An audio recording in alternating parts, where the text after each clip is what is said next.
Bom dia, amigos da Taberna Ofícios de Letras e Ideias. Depois de um longo e tenebroso inverno, sem vídeos, para falar um pouco de história, para falar um pouco das ciências auxiliares da história, para falar da genealogia, enfim, falar de outros assuntos correlatos. Novamente estou aqui para falar um pouco. E o tema de hoje ele está relacionado com a palestra que eu proferi no Santuário Nacional, lá no Hotel Rainha do Brasil, a convite do Thales Gayan,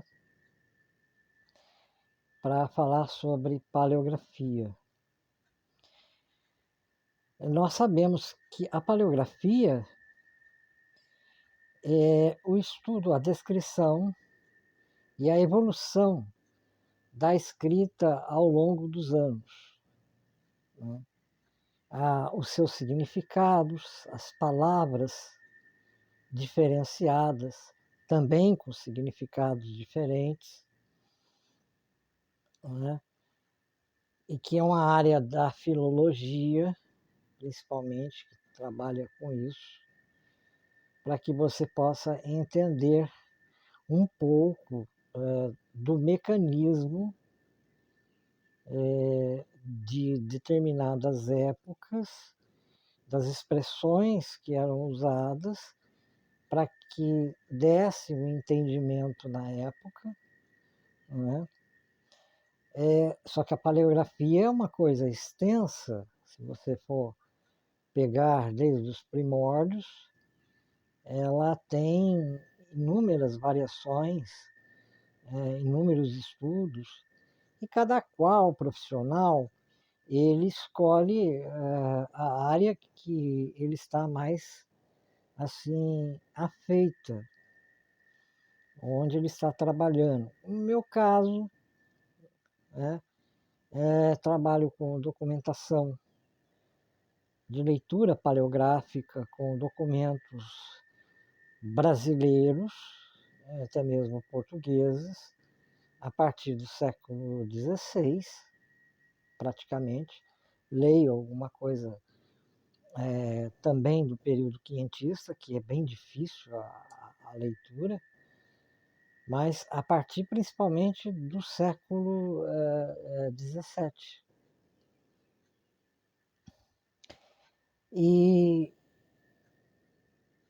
Mas não basta apenas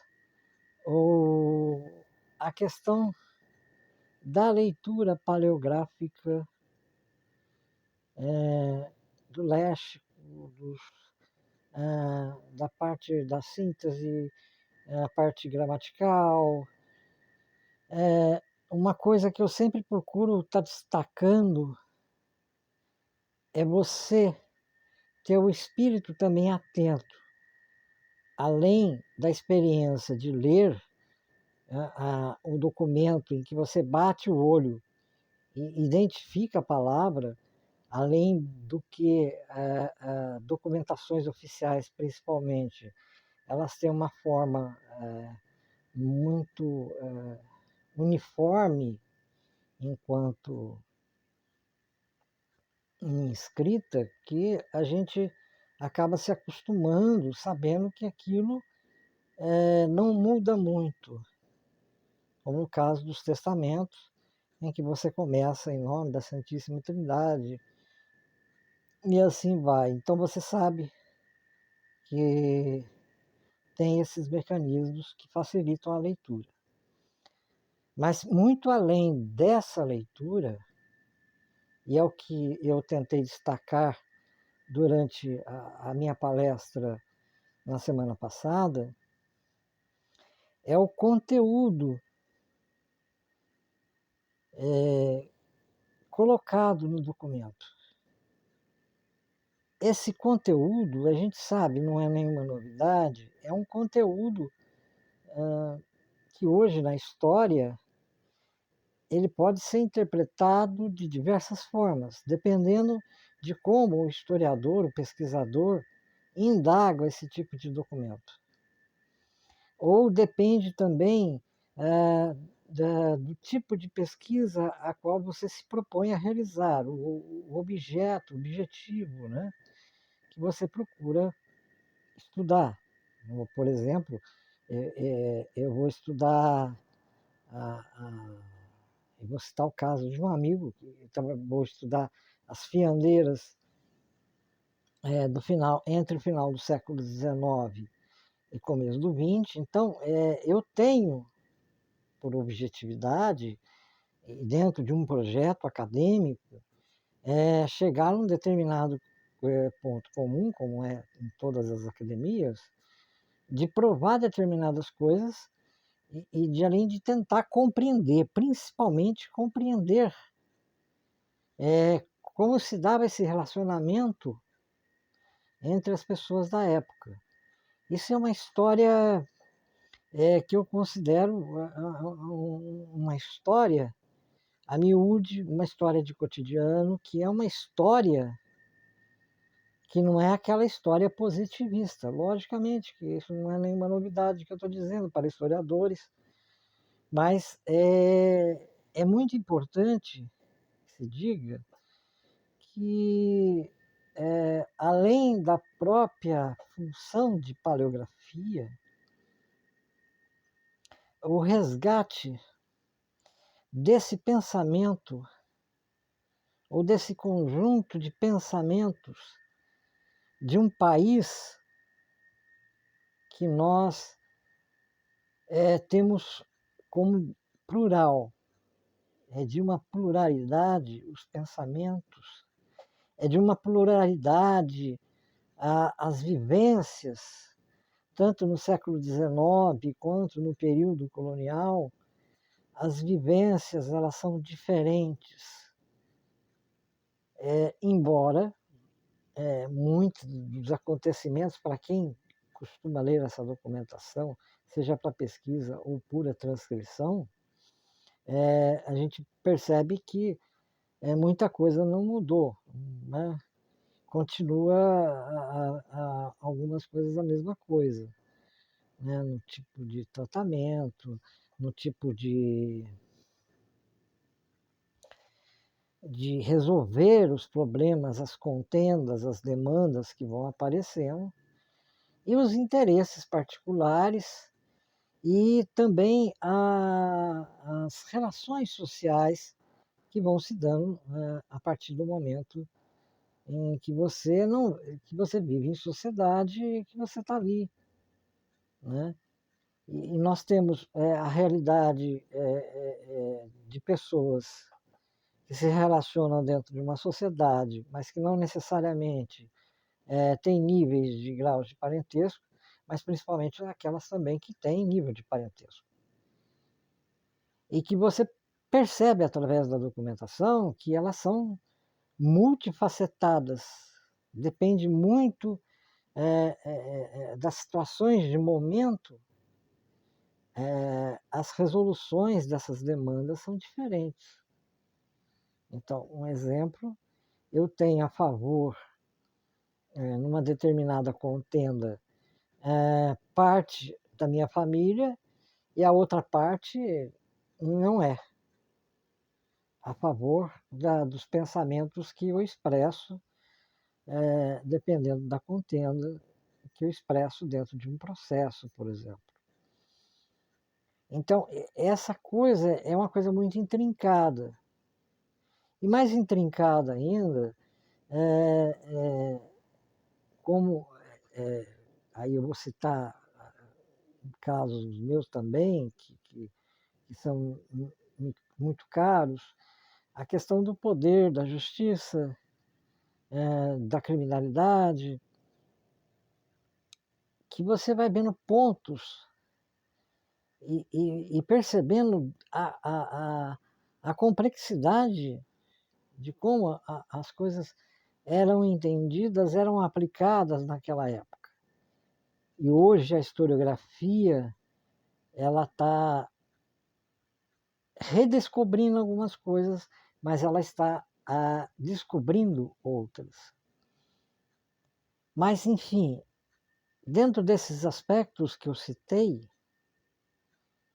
entra a importância da paleografia não apenas como transcrição, mas do conjunto de ideias, de verdades, sejam elas explícitas ou não na documentação, e que retrata uma determinada situação que muitas das vezes foge ao historiador, dependendo do que você está estudando, porque o historiador ele vai muito diretivo nessa parte de acadêmica de objeto, de estudo, mas às vezes para quem não está, às vezes, dentro desse aspecto, dentro dessa situação acadêmica de objetos, e analisar determinados objetos e chegar a um consenso,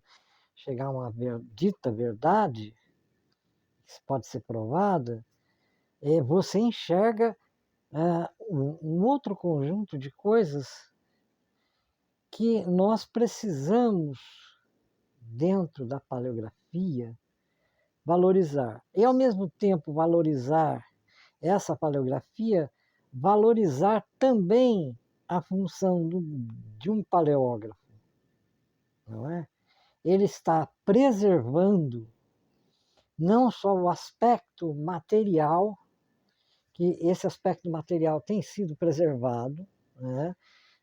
Tem sofisticado muito essa tendência de como conservar essa documentação, principalmente documentações do século XVII, XVIII, que, por exemplo, em muitas cidades do interior estão se deteriorando, não existem mais, mas o pouco que existe precisa ser resgatado. Mas não só apenas em termos do material, da materialidade, e essa materialidade que eu me refiro não é a materialidade da produção do papel, por exemplo, de como eram feitos, né? Mas a materialidade contida naquelas falas que são múltiplas e que são reveladoras de muitos aspectos que, mesmo que pontuais, mesmo que em termos de territorialidade sejam muito específicas, ou seja, por exemplo, uma documentação de uma determinada vila, tudo mais, mas ela reflete um pensamento que tem uma universalidade, muitas das vezes, de pensamentos e de condutas que, claro, variam de região para região, na região, em várias regiões brasileiras, mas elas trazem um pouco, ou muito até, vamos colocar dessa forma, ou muito, do que se pensa e do que se pensava naquela época.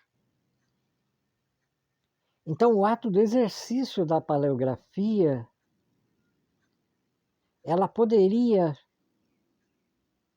trazer o quê? Não digo uma profissão, mas claro, tem que ser um trabalho remunerado, porque é um trabalho difícil, não vou descartar isso, mas tem que se pensar a partir daí de algumas demandas que estão dentro daquilo lá. Não que o documento reflita diretamente, objetivamente, uma verdade de tempos passados. Mas ela é fundamental para um ponto de partida, né? Um ponto de convergência com outras ideias, com pontos de discórdia em outras vezes, como é o caso de poder e justiça no Brasil, que são diferenciados, e isso é muito importante. Então, se você, além da conservação, que é importantíssima, que eu acho que é o primeiro passo, né, a gente tem que pensar, e aí eu vou colocar em termos de cidades do interior, porque as cidades do interior as que mais vão refletir o cotidiano brasileiro em períodos passados, da gente conservar essa documentação em termos de materialidade, agora é a materialidade do papel, da conservação, ou mesmo do restauro, né? Para depois um trabalho de paleografia que fosse contínuo, né? E que paralelamente pudesse correr junto com as novas sofisticações em termos de software, que hoje estão lendo documentos, estão identificando palavras, inclusive, mas não basta isso. Tem que haver também a intervenção humana, o raciocínio humano, né? É como no caso da literatura, né? Que você muitas das vezes o escritor diz uma coisa, ou diz para ele, ou diz para o público, e que o público vai entender de maneiras diferenciadas, né? Mas você precisa, hoje, urgentemente, começar a pensar não apenas na tecnologia. A tecnologia é uma coisa espetacular para essa área. Eu fico fascinado, né, com isso. Mas tem que haver essas leituras. Essas leituras que durante a classificação arquivística, e aí eu acho que o trabalho do historiador e do arquivista e de outros profissionais são importantes, durante esse trabalho de paleografia que você pode, no ato de transcrever e deixar transcrito isso, porque é importante, porque a tecnologia não salva tudo, né? Mas a escrita salva também, né? De uma certa forma ela salva, desses conjuntos documentais, de transcrever esses conjuntos documentais e com esse trabalho da arquivística e de outras áreas ligadas à arquivística, à história, elas possam indicar pontos, né? Ao transcrever, você vai deixar, aliás, pontos fundamentais, mesmo para você fazer remissivas, né? E essas remissivas de assuntos, talvez não seja o meu assunto, mas pode ser o assunto para outro, né? Então, nesse sentido, é fundamental que você se preocupe com esse postulado da documentação, ela ser transcrita, né? Ela ser lida. Então, nós precisamos que tenha, né? Essas coisas todas. E isso é fundamental.